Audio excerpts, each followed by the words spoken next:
Hoje em dia, 1 milhão de pessoas chegam de navio por ano e têm vistas maravilhosas da cidade antes de aportarem.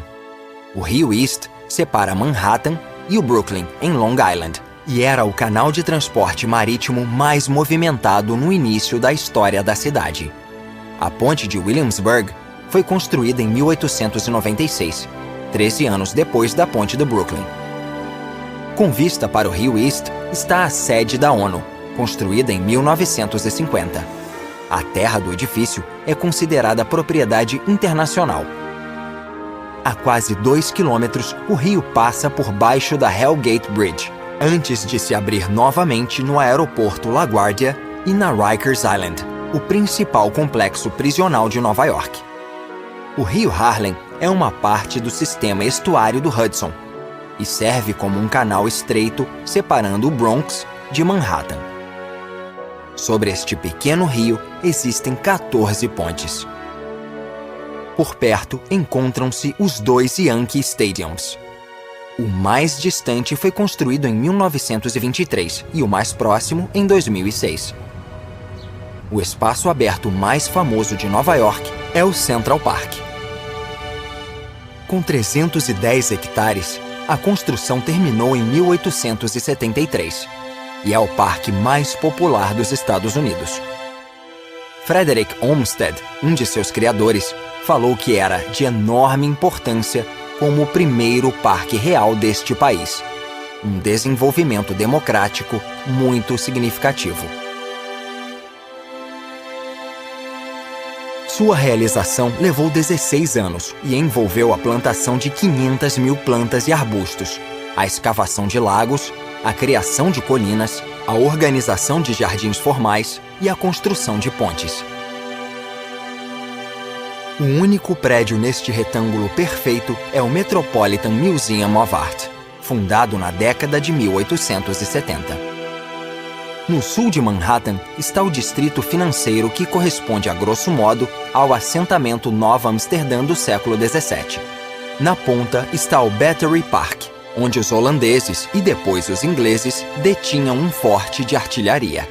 Neste distrito encontram-se instituições financeiras importantes, como o Sistema de Reserva Federal e a Bolsa. Também era o lar das Torres Gêmeas até a tragédia do 11 de setembro. Depois desse evento assustador, o Empire State voltou a ser o arranha-céu mais alto de Nova York. Ele foi construído em um estilo Art Deco em 1931 e é o 15º prédio mais alto do mundo, medindo 381 metros. Ele foi inaugurado em grande estilo quando o presidente Hoover apertou um botão no Salão Oval e acendeu as luzes do prédio.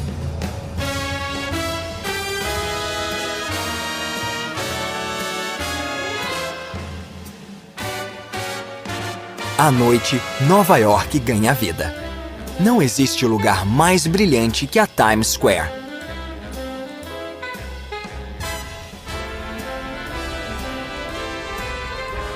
Em 1899, Oscar Hammerstein construiu os teatros Victoria e Republic. Desde então, a Broadway tem estado no centro do entretenimento. Após saírem das peças, as pessoas podem comer e beber nos inúmeros bares e restaurantes. As luzes brilhantes recebem todos, espantam a escuridão e criam uma cidade onde tudo parece possível. Nova York é conhecida como a cidade que nunca dorme, um apelido tirado de um filme de 1924. Até o trânsito contribui para o efeito de iluminação nas ruas. As luzes parecem raios multicoloridos. Os prédios são iluminados com neon e alguns arranha-céus parecem obras de arte. O melhor exemplo é o Chrysler Building.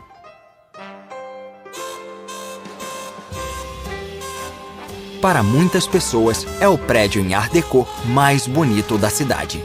Ele foi concluído em 1930. À noite, as luzes em forma de V, que foram incluídas durante a construção do arranha-céu, se tornaram uma vista icônica. Os holofotes foram acrescentados depois.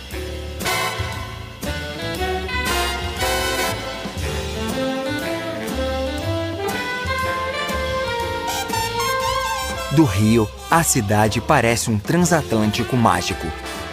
Em um céu negro que deslumbra, diverte e impressiona.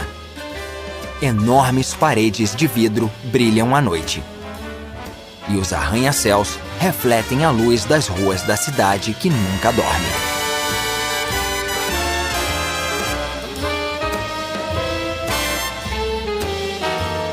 E no porto, a Estátua da Liberdade vigia a cidade, com sua luz brilhando pela liberdade que ela representa.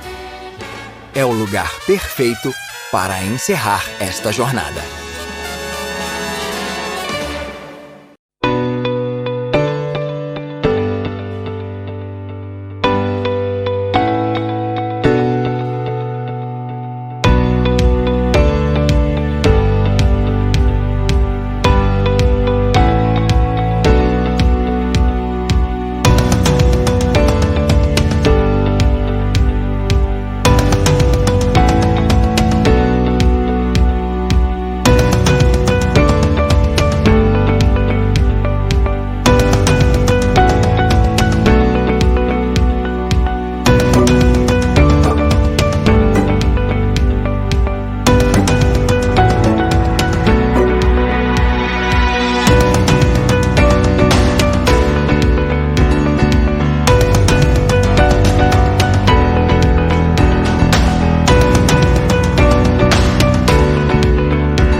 A viagem começa na antiga e histórica cidade de Toledo.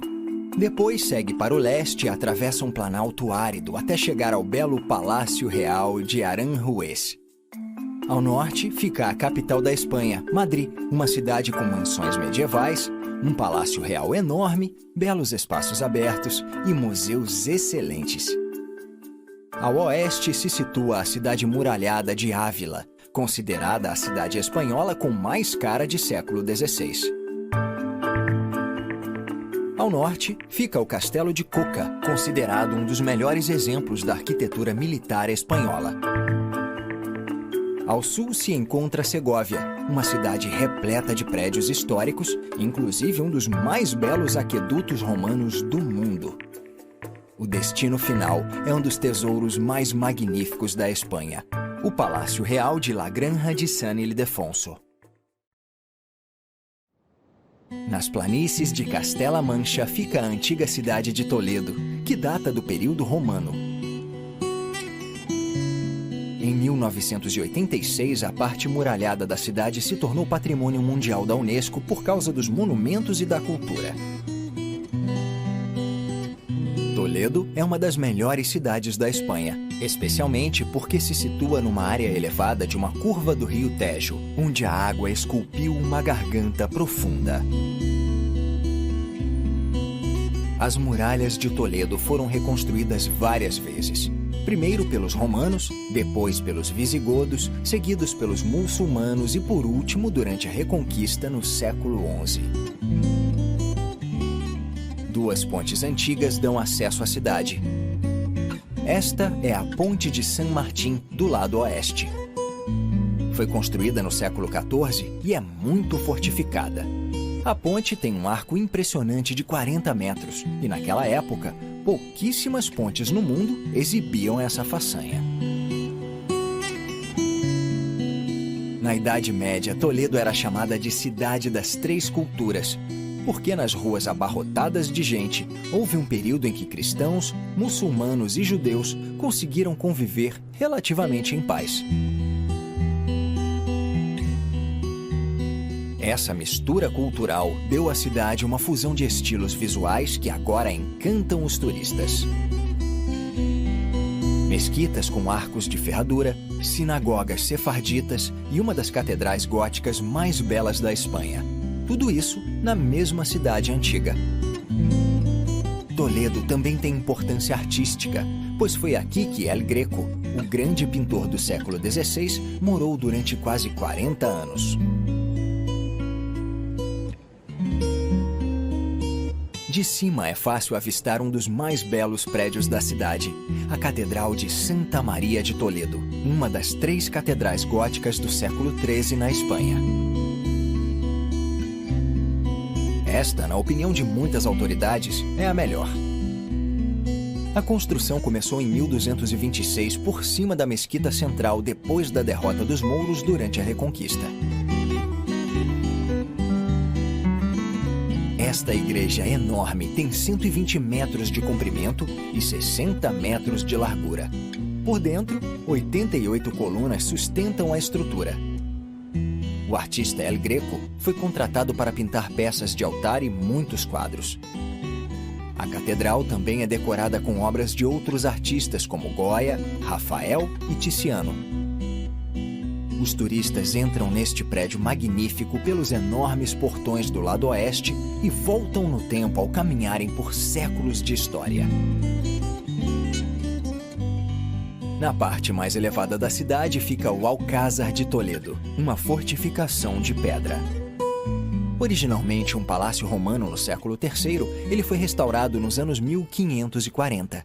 Mas o edifício atual foi amplamente reconstruído depois da Guerra Civil Espanhola, dos anos 1930, quando 800 nacionalistas a comando do ditador General Franco resistiram a um exército republicano de 8.000 homens durante 2 meses, até chegar à ajuda de uma grande tropa nacionalista.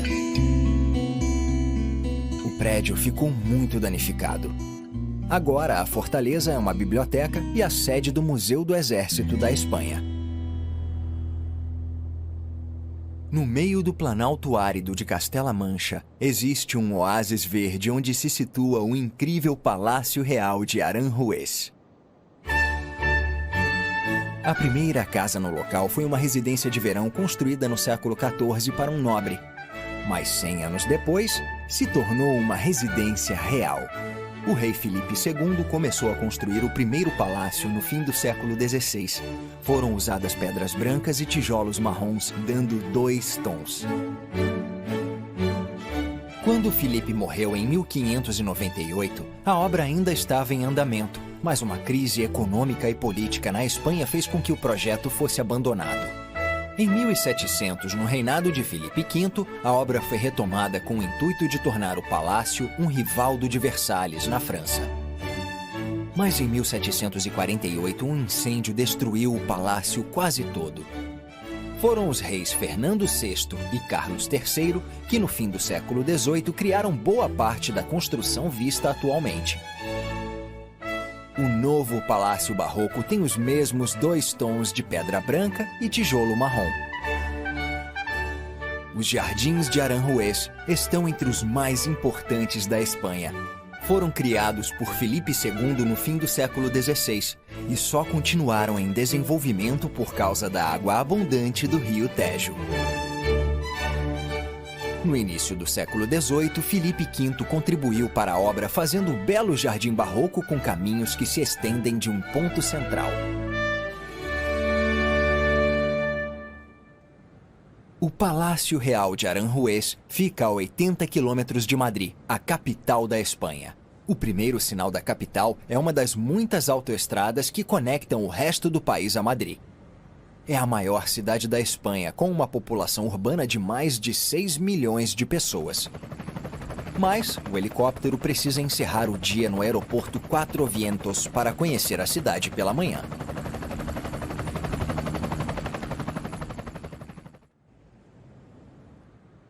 O dia amanhece e chove torrencialmente em Madrid. Mas aos poucos, a tempestade segue para o norte e um belo arco-íris envolve a cidade. A paisagem gloriosa é composta por mansões medievais, palácios reais, uma infinidade de igrejas, praças públicas, belos jardins e, é claro, museus. Madrid é famosa pelas grandes coleções de arte que incluem pintores espanhóis mundialmente famosos, como Goya, Velázquez, Picasso, Dalí e Miró. A cidade está próxima do centro geográfico da Espanha e é um hub de redes ferroviárias e rodovias. Está situada a 660 metros acima do nível do mar e por isso faz frio no inverno. Mas no verão pode fazer muito calor, sendo comum a temperatura passar de 30 graus. A localização atual de Madrid foi estabelecida em 1083 pelo rei Afonso VI. Nos séculos seguintes, a cidade cresceu em tamanho e importância. Tanto que, em 1561, o rei Filipe II transferiu a corte de Toledo para Madrid, criando uma nova capital. O centro financeiro de Madrid continua prosperando, apesar de a Espanha ter perdido influência no mundo. No século XVI, a cidade atraiu a riqueza do grande Império Espanhol, que na época se estendia da Itália até o norte da Europa, as Filipinas e o Novo Mundo nas Américas.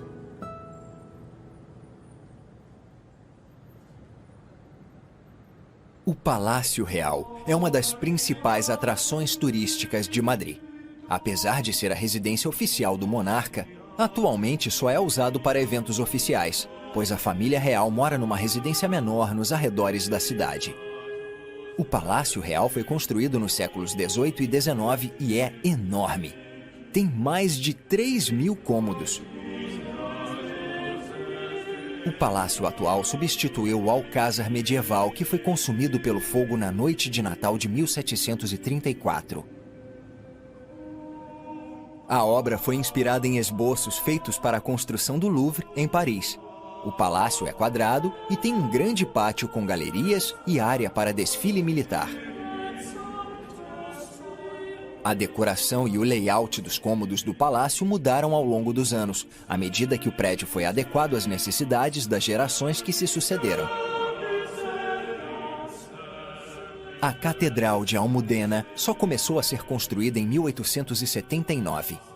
A obra foi interrompida durante a Guerra Civil e a Segunda Guerra Mundial, mas foi retomada em 1950 com um novo arquiteto que imitou a fachada barroca cinza e branca do Palácio Real, localizado em frente. Por que a capital da Espanha demorou tanto para ter uma catedral? por causa do custo da construção e da manutenção do Império Espanhol, que era a prioridade máxima. A Catedral de Madrid teria que esperar, apesar de 40 cidades do Império já terem catedrais magníficas. A Catedral de Almudena só foi concluída em 1993, quando foi consagrada pelo Papa João Paulo II.